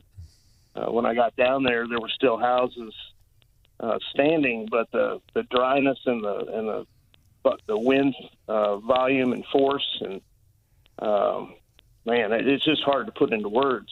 Those houses were gone in minutes, right? Luckily, the church was saved and the post office was saved and the community building was saved. But pretty much everything on the south side of Highway 179 is gone. It's quite amazing, really. So let me ask you this. Nearly 4 mile fire line going up the river bottom. Wow. Yeah, you said that you've never seen anything like this. What specifically about this that you go, well, in my 20-plus years when I used to fight fires, I never saw this. What was it you saw over the weekend that you say you hadn't seen that before? Well, there were a couple of things. Just the wall of fire running through a town. That's just not something, and that's something we see and hear about, in California, parts of Colorado, that dryness and that stuff. That all was reminiscent to me of what I would watch on the news, not something that would happen in a small river town. So the wall of fire and the speed at which it progressed was impressive. And that even the wildfires down there in the river bottoms, that stuff which may normally be a wetland, that stuff has been dry now for weeks and weeks. And so that particular area was just a tinderbox waiting to happen. Just the speed with which it all happened. And then on the reverse side of that, there's only been one other time, I think, in Cooper County's history, back in 1991, when we had so many departments from all across the state show up for an event. So I think 50, probably there's going to be more than that, different departments that showed up to lend a hand. And you have to understand that a lot of those folks came and didn't really get to do anything, right? But the support to come and be here if needed. The situation was ever evolving, and that could have changed. All along that river bluff on the western side, that fire line could have gotten to the bottom of that, and if the wind had switched just a little bit, it could have shot up the bluff on the western side, and there are just houses all along that 179 corridor going down to Wooldridge. So the situation could have changed and gotten a lot worse. Thankfully, it didn't. And hopefully the rain will be here to alleviate everyone's concerns. Yeah, Representative, thank you so much for joining us live. Representative Tim Taylor, a Republican from the Speed area in Bunston. Of course, many of our listeners in Columbia remember him from his time at the Columbia Fire Department. And thank you for sending me the photos on Saturday. We've used some of that information in our stories Two-part question, Representative. Number one, you mentioned the statewide mutual aid system, because I never remember, all the years I've been doing news, I never remember it being used before. So if you'd reminisce, because I don't remember this fire in 1991 in Cooper County, if you'd elaborate on that, because that would be something, I guess, comparable. And two, what are you hearing from the folks in Wooldridge, which is a very poor town? You and I have both been there. I've driven through it, been into the town. It's very poor. A lot of elderly people. They don't have much to begin with. What are you hearing on damage estimates? And have you spoken to Governor Parson personally about this? Sure. Good to talk to you, Brian. Thank you. So what I'm talking about in 1991 was the train derailment that spilled yellow phosphorus all along the river bottom, right there along that I-70 corridor. Folks came. It was a many days long project that took place. And I will admit to you that I was in the military, in the Air Force right then, just about ready to get out when that all kicked off. So I wasn't actually here. Okay. I just know the stories and the history and the talk about how that played out. As far as the folks down in Wooldridge, I haven't spoken with many of them. I know there was reported that Red Cross took care of 10 displaced people. When I got there first thing, I was walking into town. I met, somebody yelled at me from a vehicle, and it was 3 kids, two of which are my 4-H kids in archery, and their family was down there. They had a house down there, and they had some livestock and some pets. And so I met with their parents, and they were really, upset, and I assured them that things are going to get better. So my 4-H kids in our local club had a meeting last night, and they passed the hat to donate money to this family just to help them get through. So the important thing was that they were all there. What I've heard is that everybody was accounted for. When I was down there, the mayor of Wooldridge was taking a head count, trying to get a count to be sure everybody was accounted for and safe. And that's what I know, that everybody's safe, and that's what's important. It's going to take a little while for all of that to be deciphered, if you will, and figure out what losses were there. You're right, Brian. Very poor community. The flood of '93 was devastating on that small town. Mm-hmm. When you hear a lot about 23 or 25 structures were destroyed, you have to understand that all those structures, of course, weren't houses. You see, that's right. There were a lot of houses down there that hadn't been livable. So much was destroyed that much probably needed to be cleaned up anyway, but gosh, who wanted to do it like this, right? State Representative Tim Taylor reps parts of Howard, Cooper, Saline, Pettis counties, joining us this morning here on Wake Up Mid-Missouri to talk about this Wooldridge fire.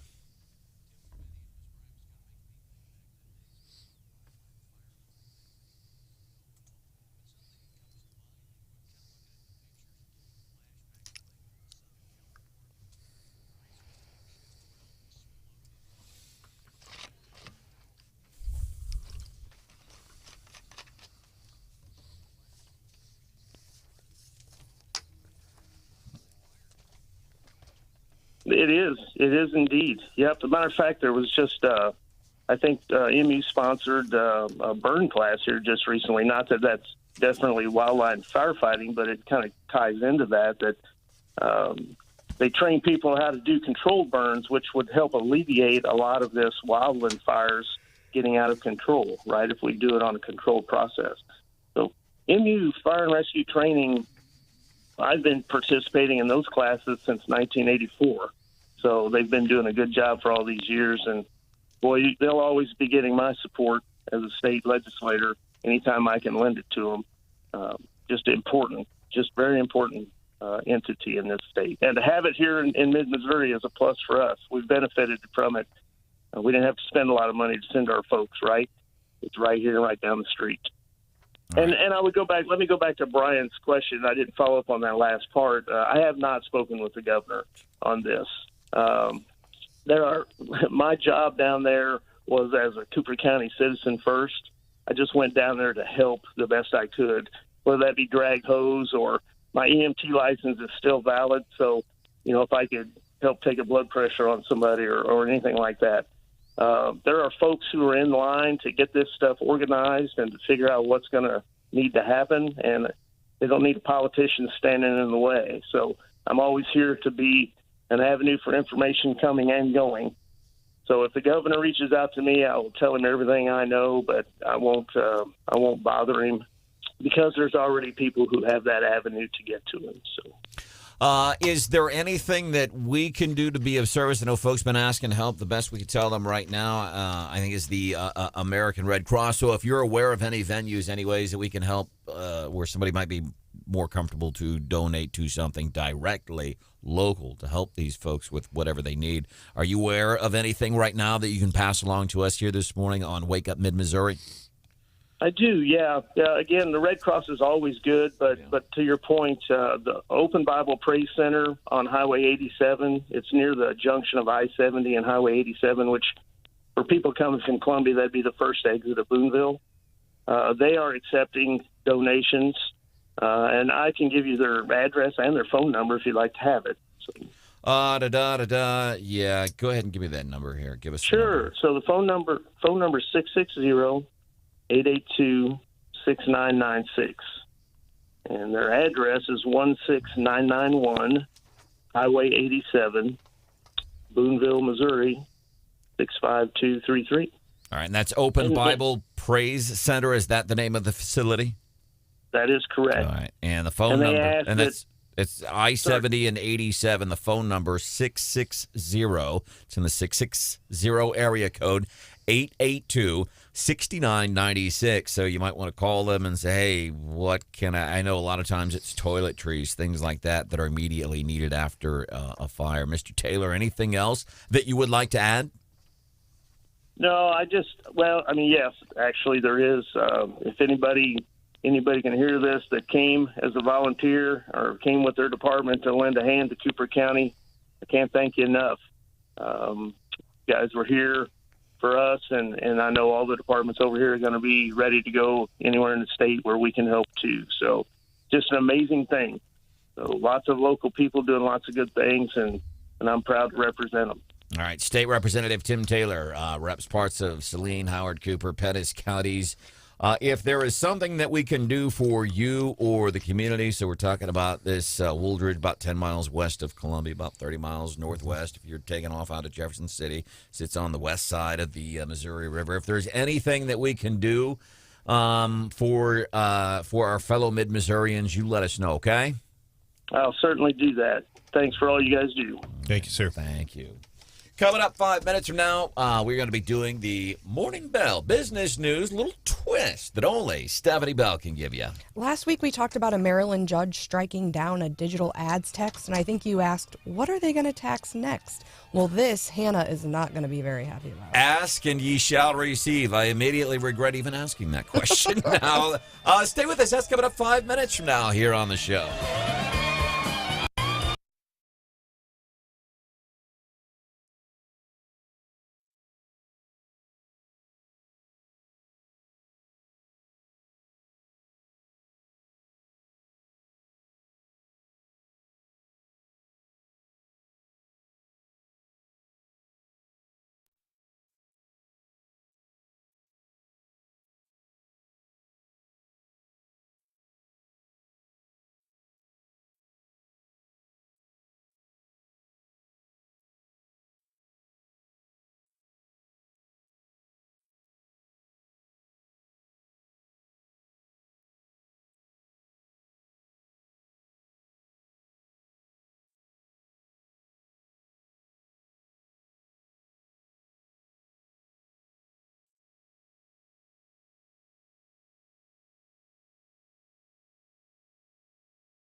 Good morning, 826. Time for the Morning Bell business news with that little twist that only Stephanie Bell can give you. Want to let you know this first. There's a wreck southbound 63 near the AC Grindstone exit. Wreck on southbound 63. First responders are on scene. We have eyeballs on it. Doesn't seem to be jamming traffic up too bad, but it is slowing down, basically down to one lane. So Hannah is not going to be very pleased about this quote unquote tax. And you said, what are they going to tax next after we talked about taxing digital ads? Luckily, a judge stepped in and put the stop to that. But here, they're saying there's actually a pumpkin spice tax. An extra tax just on the pumpkin spice? And not really a tax, but a tax in the same way that a couple years ago it hit headlines about a pink tax, and something that if they were selling a product to women and they just changed the color to pink, it was automatically more expensive. So here they're saying stuff that is they've got our number, right? And we love pumpkin spice. So on average, pumpkin spice products are about 16%, up 161% more. So 61% above the other products. So like, for example, pancake mix, regular pancake mix, a decent price. Pumpkin spice pancake mix, you can add a premium. Now, is there can you just buy your own pumpkin spice seasoning and just season it yourself? I think that's how we save money. Probably, or you could just add pumpkin puree and pumpkin pie spice to anything and probably make it pumpkin. You guys are haters, okay? The only seasonal flavor that's better than pumpkin spice is peppermint. We're almost in peppermint season. Ew, gross. No way. I hate Thin Mints or anything. And ranch. Yeah, but you also Thin hate Mints, Santa peppermint, Claus and puppy breath. the whole thing. But Starbucks apparently started this because their pumpkin spice latte is a full $1 more than their regular latte, which is just seems bizarre. Right? Hannah's got a grumpy face on. It's...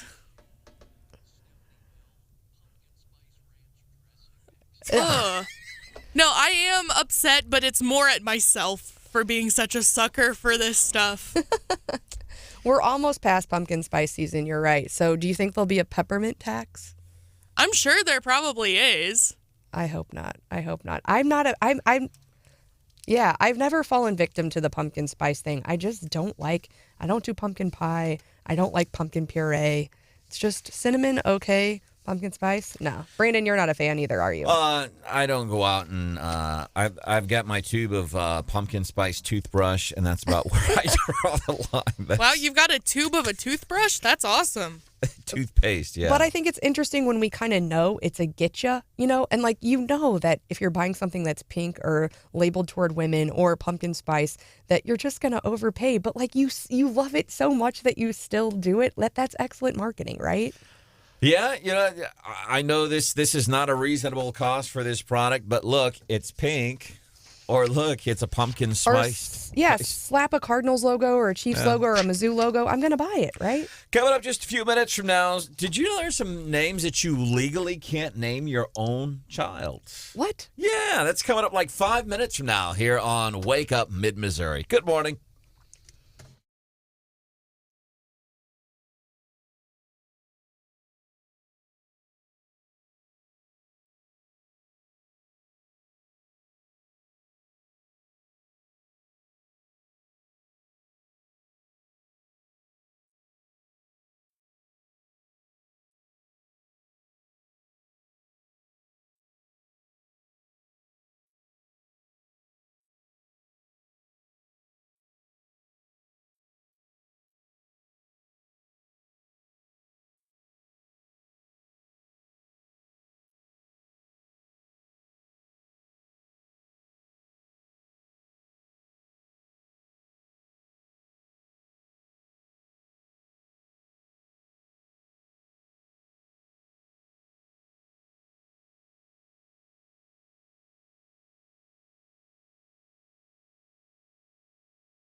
heard a bunch of pops, and I saw people start to run.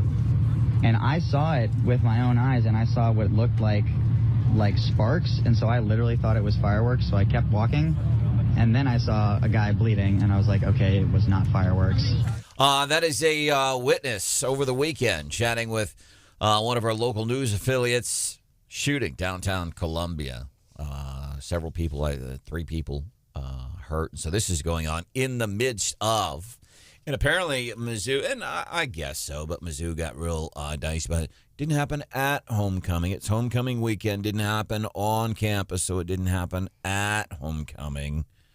It happened during homecoming weekend in downtown Columbia, and it's interesting because I saw Christian Tabak. He is with the Columbia Police Department, and I think he was saying on the TV, he said, this is like this Fusus camera system.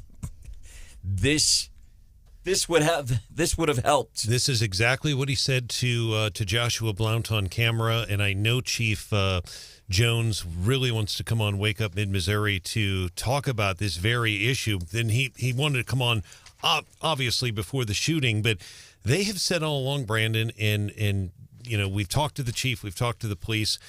They're not using this about race. This doesn't have to do with race. This doesn't have to do with surveillance. What they're looking at is they could, for instance, see a backpack and things like that, but they'd be able to see it in real time. But until they do that, what they have to do, all those businesses were basically closed with the exception of a few. They have to canvass, go to each one, knock on doors, and it could take several days, if not a couple weeks in some cases, to get all the surveillance video. So that's the whole idea behind Fusus. The scary thing is there were many people out. I don't know if people noticed that.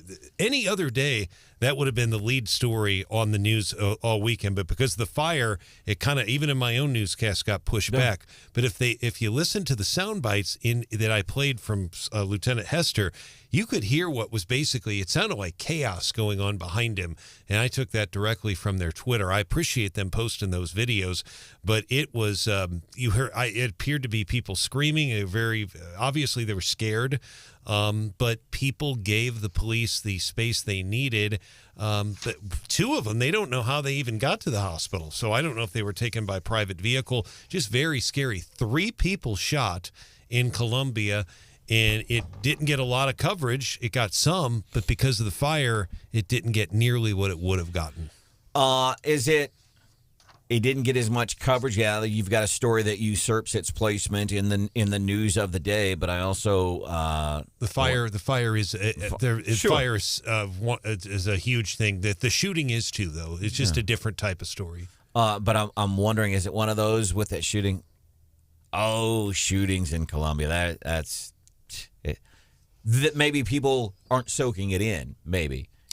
And I'm not calling out news agencies. Is what I'm saying is, another shooting in downtown. So what? You know what I mean? Does that make sense? It makes sense. I would hope we haven't gotten to that point, because any shooting, and I'm not being, you're just talking about people's mentality. I would hope we would not, because it is a concern. And we had somebody bleeding, and I saw the pictures on Channel 17. There was quite a bit of blood in those pictures, and it's terrible. Some 3 people are shot, and whether it's not, I know that Yep. Yes, yep. Yeah, that's that, but exactly, and then whether it's non-life threatening or not, apparently it is. Their lives could be changed forever. We don't know how badly they're injured, but I mean, they're going to be scared. I'm sure traumatized. It's just terrible. And I think people are taking it seriously. I mean, we know from the polling behind inflation, crime is number 1. And I think, especially as a mom who will eventually send their kids, hopefully, to a college campus, it's terrifying to not feel like you can, go to regular spots in your community and that you're not safe, or that your kids might not be safe. Last weekend, I was at a music showcase for True North. They do great work in this community when it comes to helping folks that are victims of domestic violence, survivors of domestic violence, and leaving the Blue Note Theater after that, a little bit afterwards. It was kind of like, which I do anyway. I think really no matter where I am, it's a little bit later at night, and yes, I'm looking around. I'm paying attention, but I don't know if I'm scared. But also, there are very few occasions in life anymore which finds it necessary for me to be at a downtown bar late at night. I just don't get into those situations anymore. But you're right. You were there for a fundraiser, though. I mean, yeah. But I'm thinking, it was homecoming weekend. You got parents, a bunch of alumni in town, and for something like this to happen. And also, I will say this, because I all the time, well, we need more law enforcement, and we do need more in law enforcement. And anybody, these Democrats defund the police, my goodness, it's just insane to think that.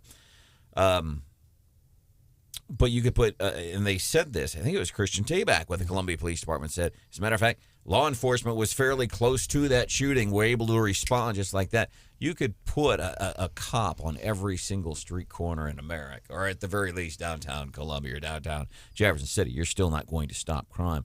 And these things, and this is why I get so frustrated with this and I think everybody has done a great job of explaining what this is, but I hear people that go to the city council meeting, well, you're just going after black people. What's the number of black people currently in the jail? And this is just, you've got the DA in Philadelphia talking about that Dr. Oz race with his opponent there, Fetterman.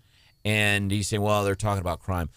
We know that when you talk about being tough on crime, that's a dog whistle for we're going after black people. My God, no. It's not what it's about.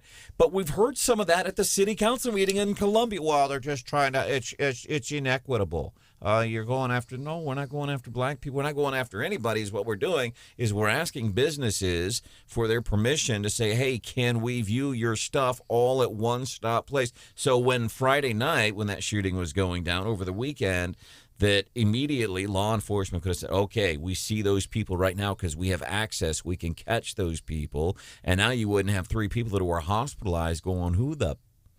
Because what is law enforcement, what's their biggest problem when you have shootings in certain neighborhoods? People don't talk. That's just it. They're afraid to come forward, and there were people, Brandon, there were people down there that saw it, that know who did it, or at least could provide a description, and they very well could have. The police are not going to release that information. But your point is so well taken, because people had gone to the council meetings. You have the audio, I think, in the computer, and they were suggesting that these cameras would be used to target people of color. In paraphrasing, that's basically what they were saying. The police are saying, no, that is not the case. That is scheduled for a vote, by the way, on November the 16th, the council meeting. The last thing I would tell people to do, I'd encourage all of our listeners to go to the Columbia Police Department Facebook page about this shooting. There was also an incident on Clark Lane Saturday morning. Read the comments from the people. Some of them are Mizzou parents, very concerned, and how are these shootings going on? And they're acting surprised. And a lot of the questions they're asking are questions, Brandon, you've raised on this very show. But I'd encourage people to take a look at that. And then we have one guy on the Columbia Police Department Facebook page basically saying it's not that big of a deal. But again, a triple shooting downtown, it's a big deal, and it would have been a lead story had it not been for and quite frankly, this horrific crash down in Jeff City also didn't get a lot of coverage. So just a very, very scary incident. Hopefully they'll be able to arrest the perpetrators. But at this point, although I saw someone on the 0700 report that looked like it's possible, I've not been able to confirm. That may be another incident. To the best of my knowledge, there have been no arrests. This deadly DUI. Anything new this morning on that, Marsh? Deadly DUI, Jefferson City over the weekend.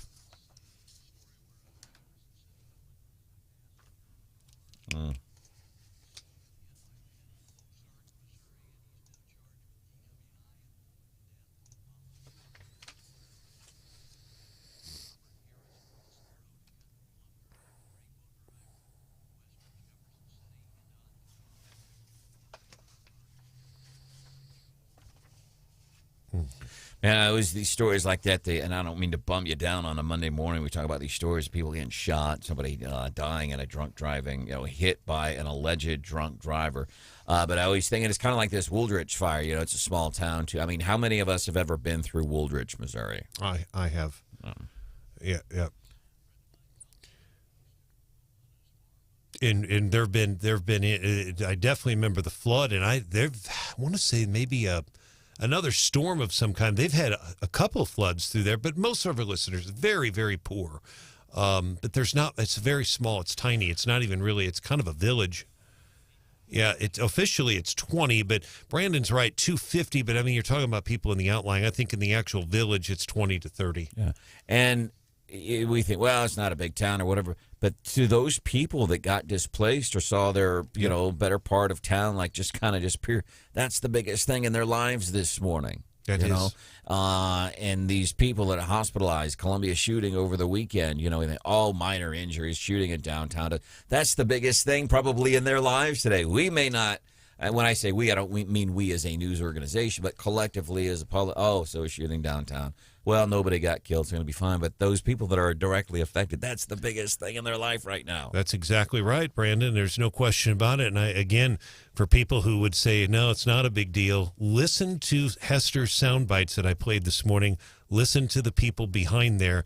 They're scared, very scared, and you can hear it in their audio how scared those people are in the background. All right. Coming up just a few minutes from now here on Wake Up Mid-Missouri, we got a bunch of leftovers. And since it's Monday, since we gorged over the weekend on stuff, the refrigerator's full of good leftovers, maybe.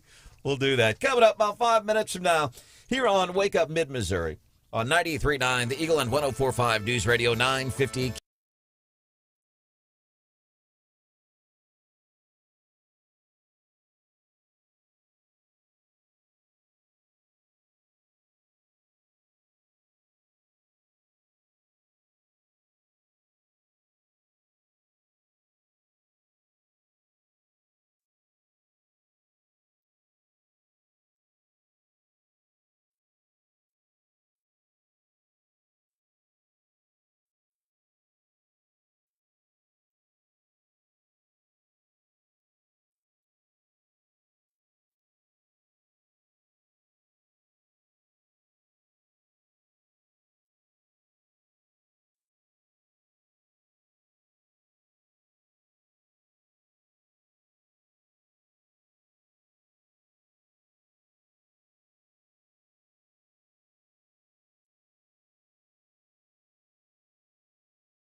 Here's a big old serving of leftovers.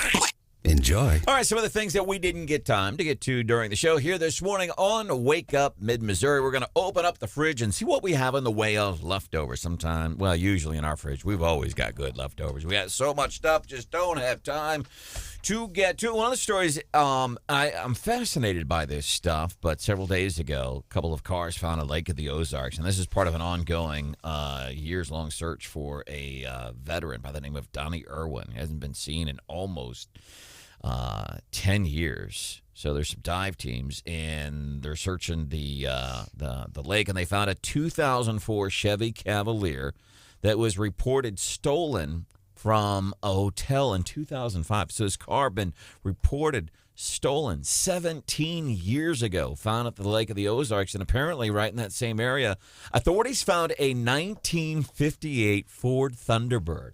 And I'm like, wow, right?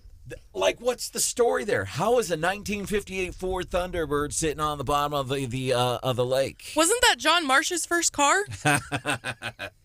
1958 Ford Thunderbird. That wasn't the car that was racing through Howell County? Man, in Howell County, which is in southwest Missouri. Down near West Plains. West Plains. 100 clocked. Nabbed by Missouri State Highway Patrol going 163 miles an hour. What's the ticket for that? You know how they give the speed ranges like 5 to 10 over this price, 10 to 20 over. Oh yeah, he went to jail. So I got nabbed at 145 miles an hour in like 2005 going through Wyoming. Jesus. Yeah. But was able to talk my way out of it. Thanks. What did you do? Bat your eyelashes? No, my wife, who is a not a heart surgeon, but she's a nurse, cardiologist nurse, and she has something called SVT, supraventricular tachycardia. So she had a heart condition. So she feigned a heart attack, and we were looking for a hospital. You're kidding. No, I'm not. Oh my gosh, that's horrible. It is, and so. No, that was the second ex-wife. But I wrote a letter to this town. It was like Sweetwater County, Wyoming, or Sweetwater, Wyoming. I wrote a letter because it was all volunteer fire department, volunteer EMT. And so I wrote a letter and sent them a bunch of money. I didn't sign my name to it. But I said, hey, back in 2005, following a weekend wedding, and I sent them a bunch of money. Yeah, if I put the pedal down all the way on my minivan, I'm not sure I could. I think 120 might be the limit. I don't think it goes that fast. Because a video, a minivan, it'll get to shaking and rattling before you get up to 85. See, I get scared if I hit 85. I can't imagine going faster than that. Any idea what's the fastest you've been in a car, Hannah? Probably 85. Marsh?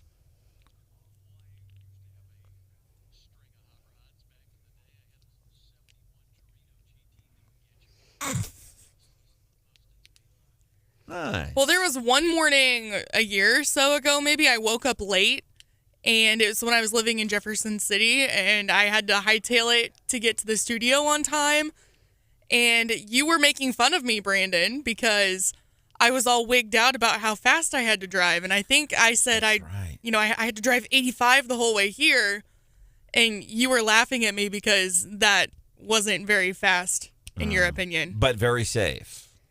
Very safe. Yeah, I was not the driver in the fastest I've ever been going. I had a trip, like an Uber trip in Germany, and we were on the Autobahn, and I wasn't even sitting in the seat. I could feel, I was just like hovering. We were going, I felt like we were going so fast, and I'm not exactly sure. It was in kilometers, but I felt like I was flying, and it was not a pleasant experience. Uh-oh. We just got a text from Casey.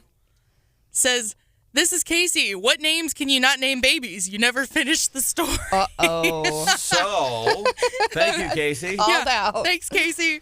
Well, we were debating because this might be good enough of a story that so push it. Here it is. Different states have different rules. 10 examples of baby names. that apparently are legal to use here in the night. And basically it's up to states because states are the one who issues birth certificates. That's why it's mostly up to states. And the rules are really like it's opposite of creating a password. So whereas like passwords, you have to have like a numeral and a capital letter and a hyphen and a character. Most states are saying you can't do characters or numbers in baby names. What about Elon Musk's last kid? I don't know how to pronounce it, but it's a series of letters and numbers, isn't it? It depends on what state. Yeah, it depends on what state, whether or not it's legal. AFCAP is what we call them, artist, formerly known as Prince. But apparently some of the names here in the United States that you can't use. King and Queen?